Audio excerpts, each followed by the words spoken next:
소아시아 일국교회는 현재를 살아가는 우리들의 신앙생활의 현주소를 잘 지적해주고 있습니다. 나의 모습을 발견하게 되고 주님께서 현대교회에 보내는 당부와 권면의 말씀이 있습니다. 교회와 성도들이 가야 할 방향과 해야 할 일을 잘 가르쳐 줍니다.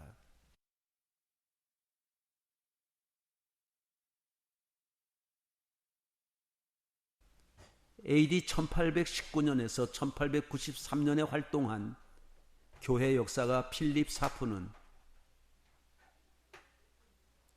기독교 역사를 설명할 때 7시대로 구분된 기독교 역사를 가지고 잘 설명했습니다. 그래서 7시대로 구분된 기독교 역사를 가지고 소아시아 교회를 해석하면 큰 무리 없이 해석이 됩니다. 첫째, 사도시대. 둘째, 환난과 핍박의 시대. 셋째, 국가와 교회의 타협시대. 넷째, 중세시대. 다섯째, 종교개혁시대. 여섯째, 개신교 정통주의 시대. 일곱째, 세계 선교시대.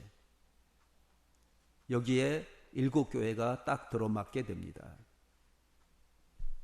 요한계시록 소아시아 7교회가 꼭 그렇습니다. 7시대로 구분된 기독교 역사는 사도 요한의 시대부터 세상 끝날까지 시대의 특성을 애언적으로 잘 보여주고 있습니다. 7교회로 구분된 기독교 역사를 연대별로 보면은 에베소 사도시대 1세기 AD 31년부터 100년까지, 서머나 박해시대 2세기에서 3세기 313년까지, 버가모 세속시대 4세기에서 5세기 538년까지, 두아디라 중세시대 6세기에서 14세기 1517년까지, 사대 종교개혁시대 15세기에서 18세기 1798년까지, 빌라델비아 개신교 부흥시대 19세기 1844년까지, 라오디게아 마지막 시대 현재에서 주님의 재림까지. 이 구분은 조금의 오차도 없는 시대 구분이라고 생각할 필요는 없습니다. 그러나 각각의 사건과 시대에 필요한 일들이 역사적으로 해당 연도에 일어났기 때문에 필요하다고 생각합니다. 정확성의 문제보다는 시대별로 구분하는 것이 계시록 소아시아 7교회를 이해하는 데 매우 유용하다고 생각합니다. 간단히 말해서 서머나 시대의 교회는 313년에 끝나게 되는데 313년에 200여 년 동안 계속되어 온 교회의 박해가 드디어 로마 황제 콘스탄티누스의 밀라노 칙령으로 박해의 시대가 끝나고 기독교의 자유가 오게 됩니다. 뿐만 아니라 콘스탄티누스는 박탈한 그리스도인들의 재산을 다시 돌려주고 그리스도인들에게 군대 면제와 각종 세금 면제의 혜택을 부여합니다. 그리고 538년에는 교황의 권력 확립과 어두운 중세 암흑 시대가 오게 됩니다. 이 시대는 거의 1000여 년 동안 계속됩니다. 여기 1517년에는 루터의 정교 개혁 시대가 오게 됩니다. 이렇게 기독교 역사에 특별한 사건이 있었기에 이렇게 이런 시대에 일어난 일들이 정확하다 이렇게 얘기하기는 어렵지만, 그러나 시대마다 굵직하고 의미 있는 사건들이 있어서 이렇게 시대적으로 구분하는 것이 무리는 아니라고 생각합니다. 다니엘 서의 에온에 나오는 바벨론의 느부갓네살 왕, 메데 파사의 다리오 왕과 고레스 왕, 시랍의 알렉산더 대왕, 로마의 황제들이 그렇습니다. 오늘은 서아시아 7교회 가운데 두 번째 교회인 서머나 교회를 강의하겠습니다. 서머나 교회에 현재 남아있는 유적을 영상으로 살펴봅니다. 서머나에서는 발견된 유물이 별로 없습니다. 왜냐하면 고대 서머나 도시 위에 현재 건물들이 세워져 있기 때문입니다. 그러나 지금 계속 발굴하면서 조금씩 유물이 출토되고 있다고 합니다. 발견된 유물들을 보면 폴리캅 기념교회, 폴리캅 동상, 성화, 아고라 시장터, 아고라 아치형 터널, 샘물이 흐르는 지하수, 고문장소, 원형극장, 서머나 항구, 과학과 의학교, 주화. 과거 서머나가 있던 현재 터키의 이즈밀의 인구는 400만 명입니다. 고대 서머나의 가장 유명한 거리는 황금의 거리인데 그 길은 해안 쪽으로 10일 신전이 있었고 그 길을 따라 곧장 가다가 보면 아폴로 신전, 아스클레피오스 신전, 아프로디테 신전이 있었으며 황금길이 끝나는 언덕에 제우스 신전이 세워져 있었다고 합니다. 서머나에는 서울의 남산처럼 그다지 높지 않고 크지 않는 파고수산이 우뚝 서 있습니다. 그곳 정상에서부터 산을 빙글빙글 돌면서 아래로 내려오는 큰 길이 있습니다. 이른바 황금의 거리라고 불리는 유명한 길입니다. 바로 이 황금의 거리를 따라 파고수 산 기슭에는 여러 신전들이 화려하게 서 있습니다. 그리고 그 주변에는 도서관, 공연장, 기념관 등의 공공 건물들이 도시 계획에 따라서 질서정연한 모습으로 아름답게 자리 잡고 있습니다. 이러한 모습의 파고수 산을 서머나의 앞바다 멀리서 바라보면 그 모습은 마치 사람의 머리에 아름다운 면류관을 씌워놓은 것처럼 보였다고 합니다. 그래서 서머나는 아시아의 면류관이라고 불리기도 했습니다. 또한 서머나는 정치적으로도 유명한 도시였습니다. 수차례 걸친 밀란 중에도 이 도시는 항상 정의의 편에 섰고 그때마다 노마는 칭찬하기를 잊지 않았습니다. 서머나는 자유도시이고 순회재판 도시였습니다. 가이사 숭배에도 첫째 되는 도시였습니다. 가이사 신전을 제일 먼저 건립한 도시입니다. 이 고대의 도시에 당시 25만 명의 주민이 살고 있었습니다. 이 당시 서머나의 인구의 거의 반수가 기독교인이었고 훗날 서머나는 동방 정교회의 학문과 경건의 중심지가 되었을 정도로 기독교가 매우 흥왕했었습니다. 오늘 본문 말씀인 요한계시록 2장 8절에서 11절을 보면 서머나 교회의 사자에게 편지하기를 처음이요 나중이요 죽었다가 다시 살아나신 이가 가라사대 내가 뇌 환난과 궁핍을 알거니와 실상은 뇌가 부요한 자니라. 자칭 유대인이라 하는 자들의 회방도 아노니 실상은 유대인이 아니요 사단의 회라. 뇌가 장차 받을 고난을 두려워 말라. 볼지어다 마귀가 장차 너희 가운데서 몇 사람을 옥에 던져 시험을 받게 하리니 너희가 10일 동안 환난을 받으리라. 뇌가 죽도록 충성하라. 그리하면 내가 생명의 면류관을 내게 주리라. 귀 있는 자는 성령이 교회들에게 하시는 말씀을 들을지어다. 이기는 자는 둘째 사망의 해를 받지 아니하리라. 서머나에는 호모라는 사람이 있습니다. 호메로스라고도 하는데 이는 맹인 유랑 시인입니다. BC 8세기에 유랑 시인으로 활동한 그는 맹인이었습니다. 그의 저서로 일리아스, 오디세이아가 유명합니다. 서머나에서 가장 유명한 것은 유랑 시인 호모의 출생지에 세워져 있던 호모 기념비입니다. 이곳이 호모의 고향입니다. 호모에 의하면 서머나에서 생산되는 포도주는 마시기 위해서 만든 것이 아니라 꿀과 함께 치즈와 빵에 발라 먹기 위해서 만든 것이라고 합니다. 그에 져서 일리아스의 트로이와의 전쟁사를 기록하고 있습니다. 전설로 알려졌다가 나중 유물이 발견됨에 따라 실제 역사에 등장하는 사실로 밝혀졌습니다. 유명한 역사학자인 스트라보는 이렇게 얘기합니다. 노마의 지리학자요 역사학자인 스트라보는 서머나를 이 세상에서 가장 아름다운 도시, 아시아의 보석이라고 칭송할 만큼 아름다운 항구 도시라고 했습니다. 고대 헬라의 역사가요 지리학자였던 스트라보는 BC 63년에서 AD 23년에 활동했습니다. 그가 쓴 지리학에서 서머나를 소아시아에서 가장 아름다운 도시로 묘사했습니다.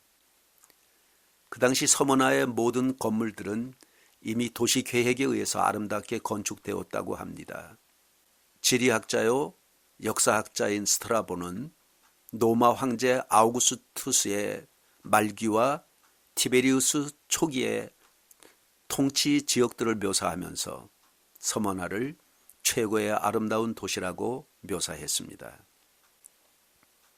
헬라 철학자 아리스티테스는 서머나를 아시아의 멸루관, 아시아의 빛, 아시아의 꽃, 아시아의 사랑이라고 했습니다. 그리스의 철학자인 아리스티테스는 서머나는 아시아의 자랑이요, 아시아의 꽃이요, 아시아의 단장이라, 그리고 아시아의 멸루관이라고 했습니다. 루키아는 서머나야말로 아시아의 영광의 도시요, 화려한 한편의 시와 같다고 했습니다. 서머나는 항구 도시입니다. 에게해의 진주, 아시아의 사랑, 아시아의 꽃, 아시아의 멸루관이라는 칭호를 가지고 있습니다. 그리고 서머나는 황금의 도로를 가지고 있습니다. 엄청 넓은 도로가 항구로 뻗어 있습니다. 그리고 각종 시설물이 항구로 이어졌다고 합니다. 제일 아름다웠다고 합니다. 서머나의 위치와 거리를 잘 보여주는 지도를 봅니다. 서머나는 현재 터키의 이즈밀에서 에베소 북쪽으로 약 64km 떨어진 지점에 위치해 있습니다. 서머나 교회는 소아시아 7교회 중에서 두 번째 교회입니다. 서머나 교회는 핍박받는 교회입니다. 책망도 없고 칭찬만 있는 교회입니다. 7교회 중에서 서머나 교회와 빌라델비아 교회만 책망이 없습니다. 7교회 중에 제일 귀감이 되는 교회예요. 모범된 교회입니다. 서머나라는 뜻은 몰약이라는 말입니다. 몰약이라는 말은 쓰다라는 말입니다. 영적으로는 예수 그리스도의 십자가를 상징합니다. 기독교에서 말하는 고통의 근원입니다. 서모라라는 이름은 향수의 일종인 몰약이라는 뜻을 가지고 있습니다. 몰약은 그 재료가 감람나무에 속하는데 그 나무를 쳐서 으깰 때에 진한 향기가 나옵니다. 몰약은 으깨고 칠수록 향기가 짙어지는 특성을 가지고 있는데 껍데기를 상처를 내서 향기로운 식물을 분쇄하여 생산된 몰약처럼 박해로 짓눌린 서머나 교회는 향기로운 향기를 하나님께 제물로 드렸습니다.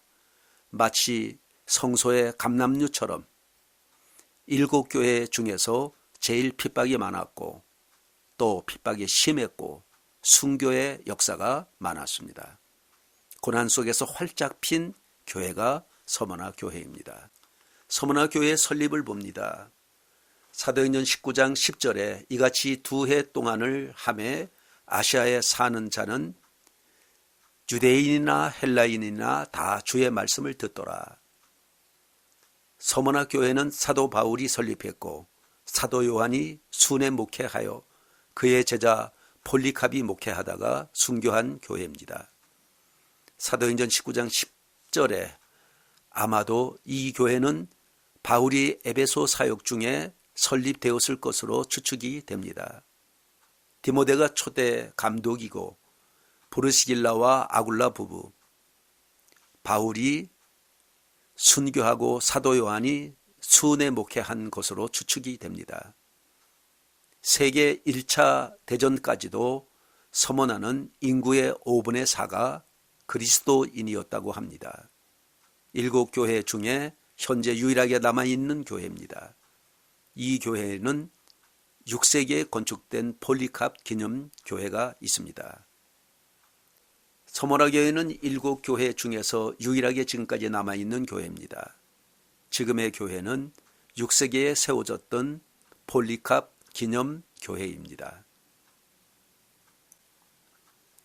서머나 교회의 사자에게 편지하기를 처음이요 나중이요 죽었다가 살아나신 이가 가라사대. 서머나 교회의 사자는 폴리캅을 가리키는 것 같습니다. 수리아의 안디옥 교회의 감독인 이그나티우스는 사도 요한이 서머나 교회의 사자라고 한 것은 서머나 교회의 감독인 폴리캅이라고 했습니다. 사자란 말은 전달자, 빌라델비아 교회의 목회자, 교회의 지도자를 말합니다. 여기서 말씀한 처음이요 나중이니 이 말씀은 핍박과 순교의 서머나 교회에게 말씀하신 주님의 최고의 칭찬입니다.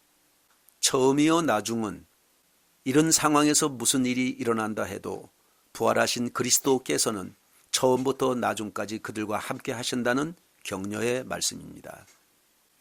처음이요 나중 이 말씀은 주님이 동행하시고 함께 하신다는 말씀입니다. 아브라함과 모세에게 주님이 함께 하셨던 것 같이 이 주님의 호칭은 서머나 교인들에게 엄청난 위로와 힘이 되었을 것이 분명합니다. 이 말은 마치 사도 바울이 로마서 8장에 피력했던 것과 똑같습니다. 로마서 8장 35절에서 39절에 누가 우리를 그리스도의 사랑에서 끊으리요? 환난이나 공고나 박해나 기근이나 적신이나 위험이나 칼이랴. 그러나 이 모든 일에 우리를 사랑하시는 이로 말미암아 우리가 넉넉히 이기느니라. 내가 확신하노니 사망이나 생명이나 천사들이나 권세자들이나 현재일이나 장래일이나 능력이나 높음이나 깊음이나 다른 어떤 피조물이라도 우리를 우리 주 그리스도 예수 안에 있는 하나님의 사랑에서 끊을 수 없으리라. 우리 주님께서 저와 여러분을 처음부터 마지막까지 지키시고 보호하시어 저 천국까지 인도하시리라 믿습니다. 그러니 여러분 어떤 어려움도 두려워하지 마시고 이기시기를 바랍니다. 또 두 번째로 계시하신 주님의 호칭은 죽었다가 살아나신 이라는 호칭입니다. 여기 사용된 헬라어 동사는 현재 시제가 아니라 부정과거 시제입니다. 이 부정과거 시제가 뜻하는 바는 과거 한때에 이미 행위가 완전히 끝난 것을 의미합니다. 그러므로 죽었다가 다시 생명을 입으신 이라고 번역하는 것이 더 정확한 번역입니다. 그것은 주님의 부활 사건을 의미합니다. 서머나에 있는 모든 그리스도인들은 늘 죽음의 위협 속에서 살아야만 했습니다. 그들에게 죽음을 정복하고 부활하신 주님을 기억하고 산다는 것이야말로 얼마나 큰 위로와 용기가 됐겠습니까? 계시록을 쓴 사도 요한이 죽고 난 다음 서머나 교회의 사도 요한의 제자 폴리캅은 여기에서 40년이나 목회하면서 감독으로 심우했습니다. AD 70년경에 태어나서 사도 요한을 비롯한 예수님의 사역을 목격한 증인들에게서 배웠고 안티오키아의 감독이요 사도 요한의 제자인 이그나티우스와 서신을 왕래하는 동료이며 프랑스의 니옹의 감독 이레니우스의 스승으로 사도 요한에 의해서 서머나의 감독으로 임명된 폴리캅은 순교를 통해서 수많은 이들에게 충격과 감동과 도전을 주었습니다. 폴리캅은 AD 55년 2월 25일 빌라델피아 교회에서 잡혀온 신자 11명과 함께 화형을 당하여 순교했습니다. 폴리캅은 요한계시록 2장 8절에서 11절에 언급된 서머나 교회의 감독으로서 사도들이 세상을 떠난 다음 세대의 교회의 지도자 가운데 한 사람이었습니다. 소아시아의 박해의 그림자가 드리워질 때 그는 그리스도를 향한 신앙의 정절을 끝까지 지키다가 화형을 당하여 순교했습니다. 이때의 서머나 교회는 폴리캅 감독의 순교 정신을 높이 기리기 위하여 전 교인들에게 회람 서신을 보냈는데 본고에서는 그 중에 한 부분을 발췌하여 소개합니다. 이 사화를 통하여 그리스도로 충만한 한 순교자의 모습을 보고 우리 자신의 신앙을 점검하는 기회가 되기를 바랍니다. 폴리캅을 추적하는 사람들은 그의 은신처를 알고서 급습하였으나 그를 찾지 못했습니다. 그러자 그들은 거기에 있던 두 젊은이를 체포하여 고문을 가하였고 그 중 한 젊은이가 고통을 이기지 못하고 그의 은신처를 발설하고 말했습니다. 그는 이제 더 이상 숨어 있을 수가 없게 되었습니다. 비밀을 누설한 그 젊은이가 그의 가솔 중 하나였기 때문입니다. 헤롯이라는 이름을 가진 치안감은 그 젊은이를 급히 원형 경기장에 끌고 갔습니다. 예비일 저녁이 되자 그를 쫓는 자들은 마치 강도라도 잡으려는 듯 완전무장을 하고 그 젊은이를 대동하고 그를 찾아다녔습니다. 그때 폴리캅은 조그마한 오두막집을 은신처로 삼아 그 다락방에 누워 있었습니다. 다른 곳으로 피하라고 주위 사람들이 애원했지만 그는 이를 거부하고 하나님의 뜻대로 될 것입니다 했습니다. 자기를 잡으러 오는 사람들의 소리를 듣고서 그는 친히 그들 앞에 나가서 그들과 담소했습니다. 그를 잡으러 온 자들은 그가 나이든 노인이라는 사실에 적지 않게 놀랐습니다. 이런 귀한 사람을 잡으러 이렇게 무장을 하다니 하고 애처로워했습니다. 그는 먹을 것과 마실 것을 병사들에게 주어서 허기를 채우게 한 다음 기도할 수 있도록 1시간의 여유를 주기를 구했습니다. 그러라고 하자 그는 선체로 하나님의 은혜가 충만하여 1시간 내내 기도하기를 쉬지 않았습니다. 많은 이들이 그의 기도 소리를 들으면서 회개하기 시작했습니다. 이처럼 경건한 노인을 붙잡으러 왔다는 것에 큰 가책을 느꼈습니다. 기도를 마치자 그들은 그를 나귀에 태워 성내로 끌고 갔습니다. 그날은 큰 안식일이었습니다. 헤롯이 병기를 타고 그의 옆에 와서 그를 회유했습니다. 검거된 폴리캅은 암피트리테 사형장에 들어서자 하늘에서 음성이 들려왔습니다. 오 폴리캅이여, 남자답게 강하고 담대하라. 고통에서 담대하라. 이때 많은 기독교인들이 그에게 들려진 음성을 들었다고 합니다. 헤롯은 가이사 황제를 주님으로 부르는 것이나 종교의식이 거행될 때에 참석해서 희생제사를 드리는 것이 무슨 해가 되겠느냐고, 그 편이 안전을 보장할 수 있지 않느냐고 폴리캅에게 말했습니다. 폴리캅은 처음에는 아무런 대꾸도 하지 않다가 계속 강요하자 대답했습니다. 당신 말대로는 하지 않을 것이요. 결국 그들은 그를 회유할 가망이 없음을 알고 그에게 욕설을 퍼붓고 그를 병거 옆으로 떠밀어 버렸고 그때 넘어지면서 폴리캅의 다리가 부러졌다고 합니다. 그러나 그는 아무런 고통을 당하지 않은 사람처럼 태어났습니다. 치안감은 서둘러 그를 원형 경기장 안으로 데리고 갔습니다.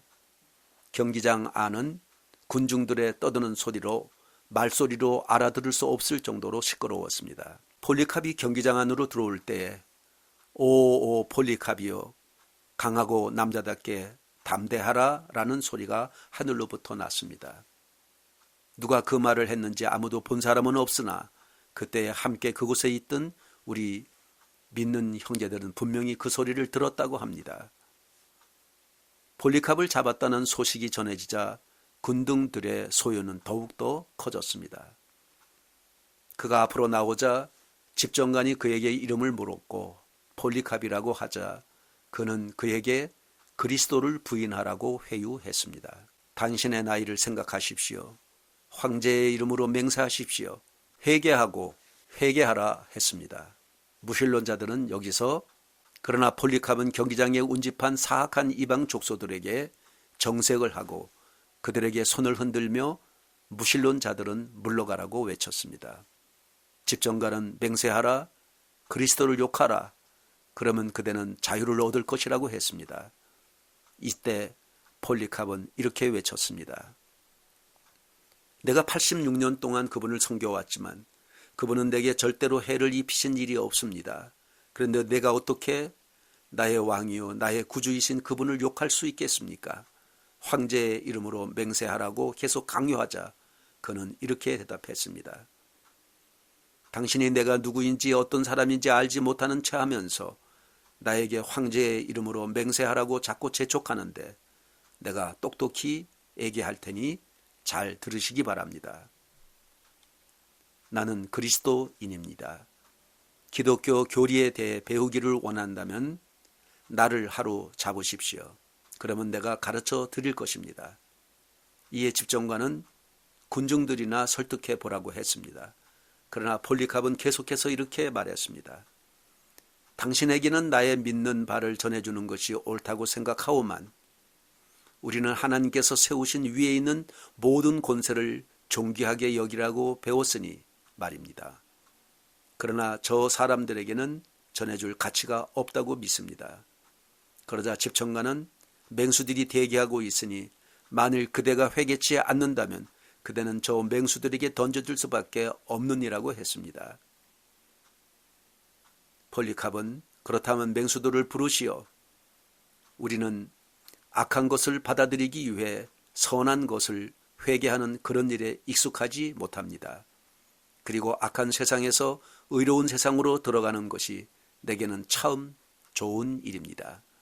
그대가 맹수들을 무시하니 그대가 끝까지 뉘우치지 않으면 불에 타서 죽으리라고 했습니다. 그러나 폴리캅은 이에 굴하지 않고 담대하게 말했습니다. 당신은 1시간 동안 타다가 잠시 후면 꺼져버리는 불로 나를 위협하고 있지만 경건치 못한 자들을 위하여 예비된 심판과 영원한 형벌의 불에 대해서는 전혀 모르고 있습니다. 근데 어째서 이렇게 지체하고 있습니까?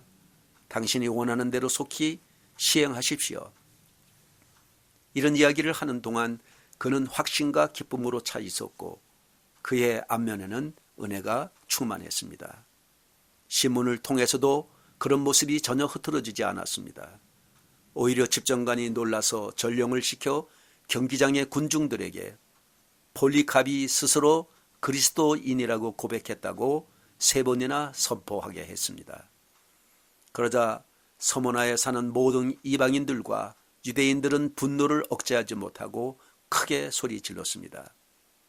이 사람은 아시아의 스승이요 그리스도인들의 아버지로서 우리의 신들을 넘어뜨리는 자요 많은 사람들에게 제사를 드리거나 신들을 예배하지 말라고 가르쳐온 장본인이다. 그들은 필립 총독에게 사자를 풀어 폴리캅을 죽이게 하라고 소리 질렀습니다. 그러나 필립 총독은 이미 맹수의 쇼가 끝났기 때문에 맹수를 또다시 풀어놓는다는 것은 합당치 않다고 했습니다. 그러자 그들은 한 목소리로 외치기를 폴리캅을 불에 태워 죽이라고 했습니다. 어제 그에게 나타났었던 베개에 대한 환상이 그대로 실현되게 되었습니다. 그는 기도 중에 자신의 베개가 불에 휩싸인 환상을 보고서 주위 사람들 앞에서 애원하기를 나는 산채로 불에 타 죽게 될 것이라고 했었습니다. 이 일은 본래 이야기했던 것보다 훨씬 빨리 현실로 나타났습니다. 군중들은 즉시 나뭇가지와 장작들을 모았습니다. 특히 유대인들도 그들의 관심을 따라 군중들을 열심히 도왔습니다. 화형을 집행할 대가 준비되자 폴리캅은 옷을 벗어 개어놓고 허리띠도 풀어놓고 신발도 벗으려 했습니다. 사람들은 화형에 필요한 준비물들을 즉시 그의 주위에 가져다가 놓았습니다. 폴리캅이 몸을 움직이지 못하도록 못을 박아 고정시키려 하자 그는 말했습니다.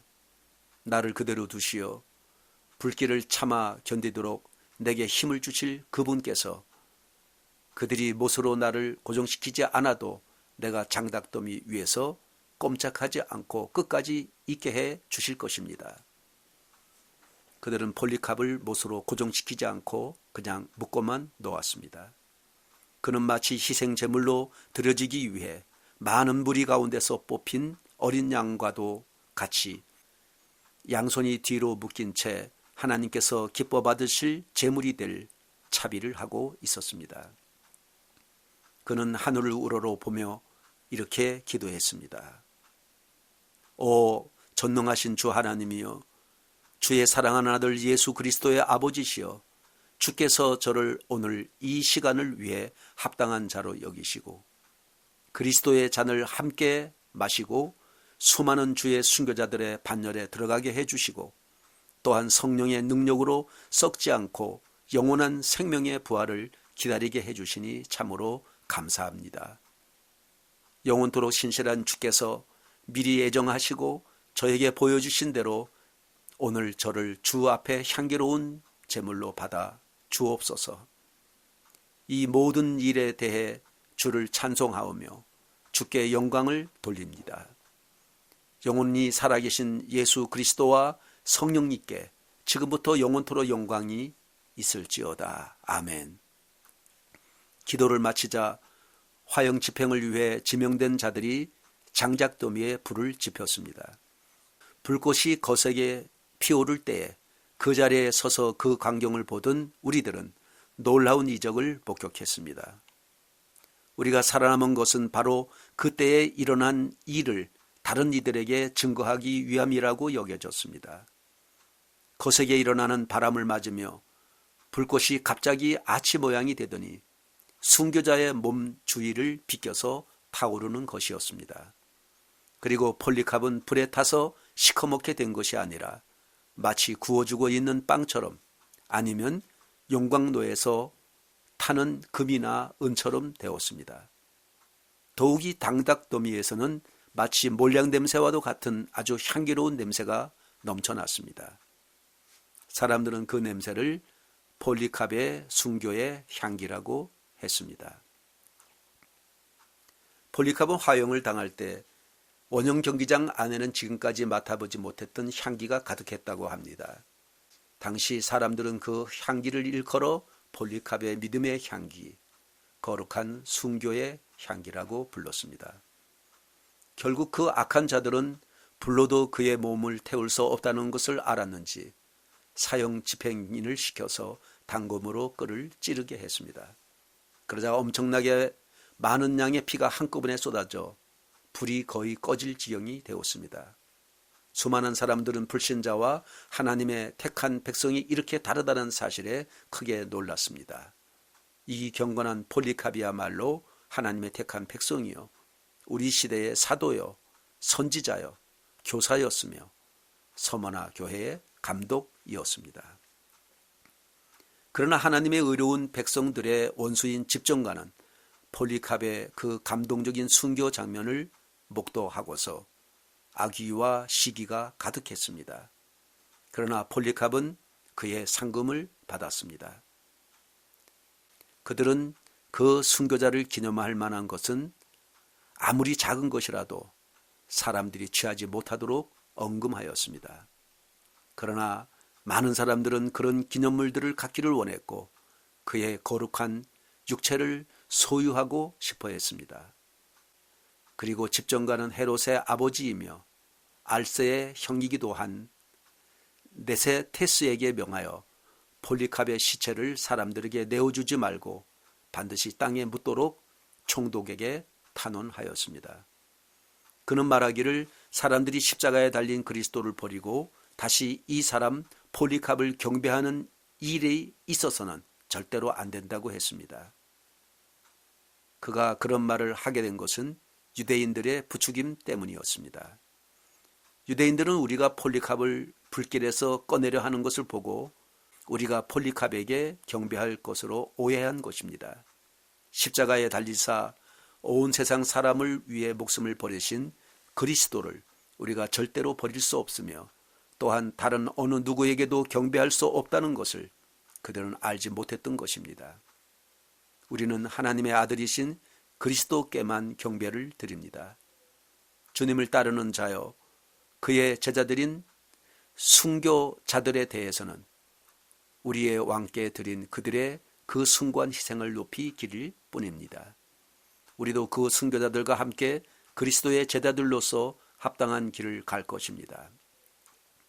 그때에 유대인들이 소요를 일으키자 백부장이 폴리캅의 시체를 불 속에 집어넣어 태워버렸습니다. 우리는 나중에 그의 뼈들을 취하여 적당한 장소에 가져다 놓았습니다. 우리들에게 그것들은 세상의 귀한 보화보다도 귀중하며 금보다도 더 순결한 것이었습니다. 우리는 그것들을 한테 모아 주께서 허락하시는 대로 매년 그의 죽음을 기념할 것입니다. 그리하여 그처럼 주를 위해 목숨을 버린 다른 이들의 신앙을 기념할 뿐 아니라 앞으로 그들이 간 길을 따르게 될 수많은 주의 제자들의 신앙을 북돋게 될 것입니다. 지금까지의 이야기는 서머나 교회에서 12번째로 순교한 폴리캅에 관한 것입니다. 그는 비록 12번째로 순교하였으나 사람들에게 크나큰 감동을 심어 주었습니다. 뿐만 아니라 이교도들까지 어디서나 그의 이야기를 하는 것을 볼 수 있습니다. 그는 훌륭한 스승이었고 위대한 순교자였습니다. 모든 하나님의 백성들은 그리스도의 복음을 지키다가 그와 같이 순교하기를 바라고 있습니다. 이제 그는 불의한 총독을 인내로 극복하였고 마침내 썩지 않은 하늘의 면류관을 쓰고서 모든 사도들과 및 모든 하늘의 의인들과 함께 기뻐하며 성부 하나님께 영광을 돌리며 또한 우리 영혼의 구주시며 우리 몸의 통치자시여 온 세상에 흩어진 거룩한 교회의 목자 되시는 우리 주 예수 그리스도를 찬양하고 있을 것이기 때문입니다. 실제로 일어난 일에 대해 그 정황을 알려드리는 부탁을 받았기 때문에 우리는 이 기사를 정리하여 우리의 형제 마쿠스를 통해 여러분에게 보냅니다. 그러므로 이 서신을 읽은 다음 더 멀리 있는 다른 형제들에게도 보내어 그들도 함께 주께 영광을 돌리게 해주시면 고맙겠습니다. 그의 은혜와 선하심으로 말미암아 그 독생자 예수 그리스도를 통하여 우리를 그의 영원한 나라에 이끌어 가실 우리 하나님께 영광과 존귀와 능력과 위엄이 영원토록 있을지어다. 아멘. 모든 성도들이여 찬양할지어다. 우리와 함께 있는 이들과 이 서신을 기록한 에바레스투스와 그의 온 가족이 여러분에게 문안합니다. 복된 순교자 폴리캅은 크산티쿠스월 2일 곧 5월 칼렌드가 되기 7일 전 곧 큰 안식일 제8시에 죽음을 당했습니다. 그를 체포한 사람은 헤롯이었고 당시 대제사장은 트랄리안 빌립이었으며 당시의 총독은 스타티우스 과드라투스였습니다. 그러나 우리의 왕은 영원토록 예수 그리스도 한 분이시니 그에게 영광과 존귀와 위엄과 영원한 보좌가 세세토록 있을지어다. 아멘. 형제들이여 예수 그리스도의 복음의 도리에 따라 생활하는 동안 모든 축복이 함께 하기를 바랍니다. 그와 함께 택하신 성도를 구원하시는 하나님 아버지와 성령님께 영광이 있을지어다. 복된 순교자 폴리캅은 그리스도의 모범을 따라 고난을 당했으며 우리도 그의 길을 따라 나갈 것입니다. 그리하여 우리 또한 예수 그리스도의 나라에 있게 될 것입니다. 이 기사는 본래 가이오가 폴리캅의 제자 이레니우스의 필사본에서 옮겨 적은 것입니다. 그리고 나 소크라테스는 고린도에서 가이오의 필사본에서 옮겨 적었습니다. 은혜가 여러분 모두에게 있기를 바랍니다. 폴리카와 같이 순교한 또 한 자매는 그들이 그 자매에게 사도행전 19장의 에베소서의 우상 아데미의 이름을 향해 한 번만 절하면 석방시켜 주겠다고 했습니다. 그녀는 이렇게 말했습니다. 너희들이 내게 그리스도를 택하든지 다이애나를 택하든지 하라는 것이자 처음에 나는 그리스도를 택했다. 지금 너희들이 다시 택하라고 해도 나는 여전히 그리스도를 택한다. 결국 그 자매도 죽음을 당하고 말았습니다. 그때 성난 군중들은 말하기를 저자는 그리스도인이라고 했습니다.